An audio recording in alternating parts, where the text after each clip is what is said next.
shejtani gëzohet më shumë ti kur prishet familja. Kur prishet familja dhe ndahet burri me gruan. Pse? Sepse me prishjen e familjes prishet shoqëria. Dhe me prishjen e shoqërisë shkatërrohet morali, shkatërrohet shteti dhe bëhet shkak që njerëzit futen mos pasim nuk i bindën Allahut më, njerëzit futen në xhenem. E shejtani ka qëllim që ne gjithë shkojmë përfundojmë në zjarr. Ai është qëllimi i tij. Na largojë nga rruga e Allahut. Muhamedi sallallahu alaihi wasallam ka treguar se shejtani e ka një fron, do të si fron kurrim, do të ka atë fronin e tij në ujë diku larg, në det. Do thotë në çdo mëngjes i shpërndan ata shejtanë të tjerë, ushtarët e tij. Do të hajde, prishni, bëni fesat nëpër tokë.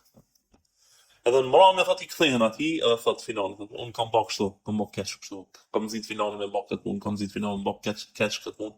Thotë mirë, vazhdo tjetri. Derisa ti vjen njëri thotë shika thotë. E kam nxit burrin me gru, derisa e mprish edhe nda. E thotë hajde ti afër meje. Ti këtu e ke punën, vani ngat meje. Ti afër meje. Ai që e ka shkatruar familjen. Thotë shkatrimi i familjes është nga shejtani.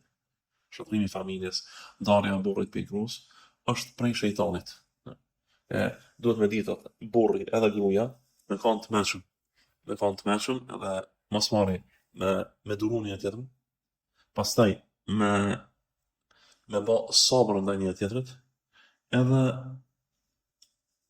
me i ditë mangësitë e një tjetrit,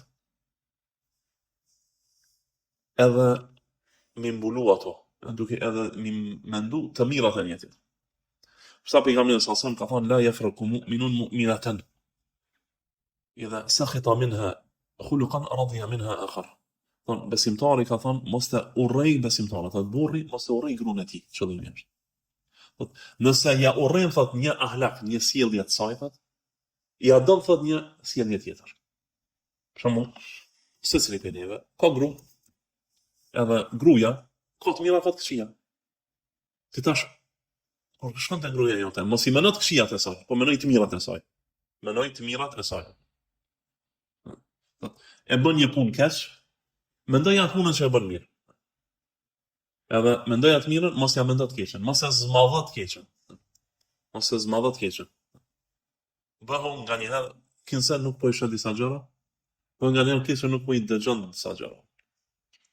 Se nëse bëhesh me 4 sy e me 4 vesh, për çdo imtësi të marrësh përgjegjësi familjen tënde, atë nuk ke sukses në jetë. Nuk ke sukses në jetë.